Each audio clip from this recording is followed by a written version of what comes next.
বাসায় এসে দেখি বাসায় কারেন্ট নাই, বেবির গরম লাগে গরম লাগে গরম লাগে, তাই উঠানে লুঙ্গি উচ্চাইয়া বসে বাবু ভাই। বেবির গরম লাগে গরম লাগে গরম লাগে, তাই উঠানে লুঙ্গি উচ্চাইয়া বসে বাবু ভাই। আসসালামু আলাইকুম দর্শক, সবাই কেমন আছেন? আবারও চলে আসলাম নতুন একটা ভিডিও নিয়ে আপনাদের মাঝে। আর আজকের ভিডিওতে কী নিয়ে কথা বলবো তা অবশ্যই ভিডিওর থাম্বনেল দেখে অলরেডি আপনারা বুঝে গেছেন। এই পদ্মার চারে ব্যাপারী পরিবারের দর্শক কোনো ঠিক ঠিকানা নেই। মাত্রই বিয়ের ঘোষণা দিল, এরপর এসি কেনার ভিডিও দিল, তারপর হঠাৎ করেই আমরা দেখে ফেললাম যে বাবু চলে গিয়েছে তার শ্বশুর বাড়ি পদ্মার চরে। তার আগে দর্শক কিছু কথা না বললেই না, সেই কথাগুলো সেরে নিই। এই বাবু আর মিম বিয়ের ঘোষণার পর থেকে তাদের আত্মীয় স্বজন বর্গ পরিবারদ্বয় যতজন আছে সবাই মিলে এক একটা করে ভিডিও প্রকাশ করছে।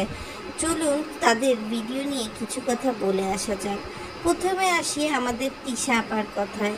আমাদের তিশা আপা খুব সহজ সরলভাবে এটাই বলেছে যে বাবু আর মিমের বিয়ে সম্পর্কে সে কিছুই বলবে না, কেননা মিমকে নাকি সে এর আগের বার সানির হাতে পছন্দ করে তুলে দিয়েছিল, কিন্তু সানি সেই মান রাখেনি, সুতরাং এবার মিমের ব্যাপারে তারা কিছুই বলবে না। আর তার সাথে সাথে আমাদের তিশা আপা এটাও বলেছে যে বাবুর একটা পরিবার আছে, মা আছে, বড় ভাই বড় বোন আছে, তারা যদি মনে করে তারা গিয়ে কোহিনূর বেগমের হাতে পায়ে ধরে মিমের সম্পর্ক চাইতে পারে। তাছাড়া এটাও তিশা বারবার প্রমাণ করতে চেয়েছে যে মিম আর বাবুর মধ্যে আসলে কোনো সম্পর্কই নেই। এটা নাকি দর্শক বারবার বলে মিম আর বাবুর মাথায় ঢুকিয়েছে, এবং মিম আর বাবুর মাথায় ঢুকানোর পরই তাদের মধ্যে নাকি প্রেমের সম্পর্ক তৈরি হয়েছে। আমাদের কথা দর্শক, আমরা যদি এখন বলি যে তোরা গু খা, তাই বলে কি ওরা গু খাওয়া শুরু করবে? তা তো না। নিজের দোষ ঢাকতে এখন দর্শকদের উপরেই সম্পূর্ণ দোষ দিয়ে দিয়েছে আমাদের তিশা আপা। তিশা আপার এই কথা বলতে না বলতে আরেকটা কথা না বললেই না, সেটা হচ্ছে সাবিনার কথা। সে মিমের সাথে সব ধরনের কথা শেয়ার করে। মিম যখন ঢাকায় গেছে, সেই ঢাকায় যাওয়ার পরই তিশা বাপ্পিরা গেছে, এরপরে হচ্ছে সাবিনা গেছে।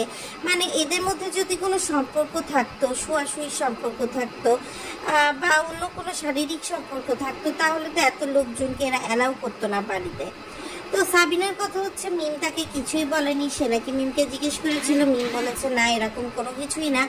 পরবর্তীতে যখন মিম আর বাবু ভিডিও প্রকাশ করে, তখন বাবুর বড় ভাই বেলাল নাকি বাবুকে ফোন করে, শারমিনকে ফোন করে এবং সাবিনাকে ফোন করে, এবং সাবিনাকে ফোন করার পরে যখন বলে, তখন সাবিনা প্রথমে বলে যে না এরকম কোনো কিছু না, আমার মিমের সাথে কথা হয়েছে, এটা হয়তো বা ওরা মজা করেছে।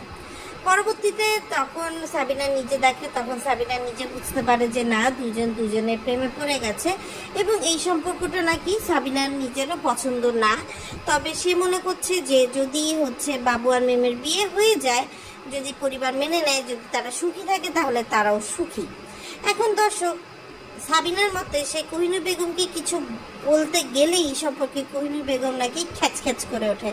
মানে কোহিনূর বেগম নাকি জানে এবং সেই বিষয়ে কথা বলতে চায় না দেখে সে খ্যাচ করে ওঠে। আবার এদিক দিয়ে খুকি 2 দিন পর মিম আর বাবুর ছবি দিয়ে এমনভাবে থাম্বনেল দিয়ে দেয় দর্শক, মনে হয় যে আজকেই বিয়ে হয়ে যাবে, এরকম একটা ব্যাপার। তো দর্শক, আরেকটা বিষয় যেটা ঘটেছে, যেটা আসলে আপনাদের সাথে শেয়ার না করলেই না, এইসব ঘটনার মধ্যে বাবু চলে গেছে হচ্ছে আপনার পদ্মার চরে। সেইটা আমরা সাবিনার ভিডিও থেকে আগেই জানতে পারি যে যেহেতু 2 দিন পর সাবিনার বিবাহ বার্ষিকী, তো সাবিনা এবার আরিফকে ঘড়ি গিফট করবে, যাতে আরিফের একটু সময় জ্ঞান আসে, এবং সেই ঘড়ি নিয়ে ডেলিভারি ম্যান হিসেবে বাবু চলে গেছে হচ্ছে পদ্মার চরে।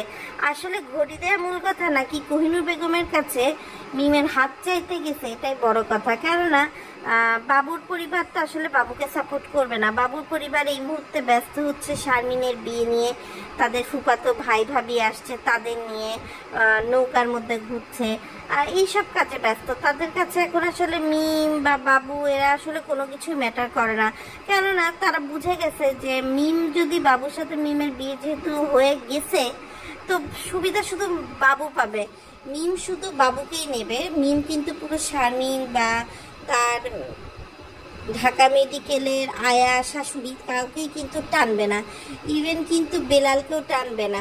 তো সেই জন্য কিন্তু তারা আসলে এই বিষয়ে আর কোনো মানে ইন্টারেস্ট নাই বললেই চলে। তো দর্শক, লুচ্চে বাবু কিন্তু চলে গেছে হচ্ছে পদ্মার চরে গিয়ে সে খুকির সাথে টাঙ্কি মারছে, বড় ভাবি শারমিনের সাথে টাঙ্কি মারছে। সে গরম, ঠিক আছে গরম, তাই বলে সেরকম কাঁচা মেরে মানে পুরো বের করে পাটা ছবিতে ফুটেজে আপনারা দেখতে পারবেন দর্শক। এইভাবে তো কেউ আসলে অশ্লীলতা করে না। বাবু আসলে কোনো একটা ক্লাসলেস পোলা পায় না, আসলে বেকার পোলা পায়। আর সেই ক্লাসলেস বেকার পোলা পাইনের কাছে এর থেকে আর কি আশা করা যায় দর্শক বলেন। আর বাবু কিন্তু চলে গেছে এবং বাবু কিন্তু ব্যাপারী পরিবারের মানে জামাই আদর যেটা যেটা প্রত্যেক জামাই পায়, যে চেয়ারে বসে উঠোনে খেতে বসা, সেটাই হয়ে যাচ্ছে। তো আশা করছি এই কুরবানি ঈদে বাপ্পি, আরিফ, বাবু তিন জামাই মিলে হয়তো বা আবার দর্শক এই পদ্মার চরে গিয়ে তাদের যে রুটিন মাফিক কাজ সেটা করে বেড়াবে।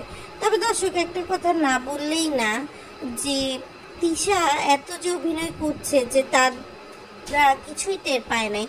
মিম বাবুর প্রেমের সম্পর্ক দর্শক হিসাবে 10-15 মিনিটের ভিডিও দেখে আমরা যদি দর্শক টের পাই, সেক্ষেত্রে আসলে কিভাবে আপনার তিশা বা সাবিনা টের পেল না আমার আসলে জানা নাই।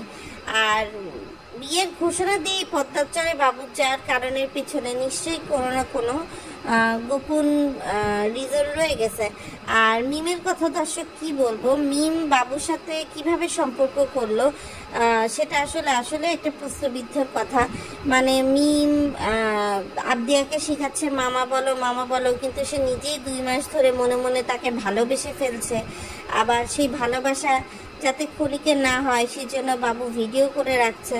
মানে আসলে সম্পর্কটা কোন দিকে যাচ্ছে। রমজানের থেকে এক প্রকারের ধোঁকা খাওয়ার পর মিমের জীবনটা যখন বিচ্ছিন্ন হয়ে গেছিল, তখনই কিন্তু বাবুর সাথে মিমের কানেক্টিভিটিটা বেড়ে যায়। এবং মিম কিন্তু মাঝখানে দর্শক যখন জিমে ভর্তি হয়েছিল, তখন কিন্তু মিম বাবু দুজন একসাথে ভর্তি হয়েছিল। এবং বাসার দারোয়ান থেকে শুরু করে সবাই জানে যে মিম আর বাবু কিন্তু একে অন্যের স্বামী স্ত্রী। যেটা তারা যখন এসি কিনতে যায়, এসি কিনতে গিয়েও কিন্তু তারা এই ধরনের নাটক শুরু করছিল এবং সেই নাটকে কিন্তু দর্শক দেখে বোঝা গেছিল। আরেকটা বিষয় না বললেই না দর্শক, যে তিশা বাপ্পি, বিশেষ করে বাপ্পির তো দুঃখ পাওয়ার কথা, কেননা মিম তো তার আদরের পোষা ময়না পাখি।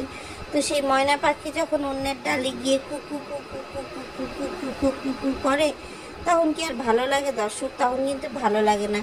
আরেকটা বিষয় দর্শক মিম বাবুর মধ্যে না বললেই না, সেটা হচ্ছে হঠাৎ করে তানকে কিন্তু তানজিলার শ্বশুর বাড়ি পাঠিয়ে দিচ্ছে বাপ্পি তিশা। এটার পেছনে দুটো কারণ হতে পারে, যে কোনো একটা গোপনীয়তা কাজ তারা সম্পাদন করছে পেছন দিয়ে, এই জন্য তারা তানকে রাখে নাই।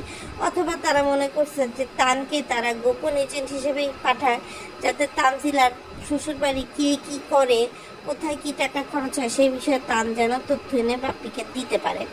তো যাই হোক দর্শক, এই হলো মোটামুটি ব্যাপার। আর এই বাবু এখন গিয়ে আম পাড়তেছে, বাচ্চা কোলে নিয়ে নাড়াচ্ছে, খাওয়াচ্ছে।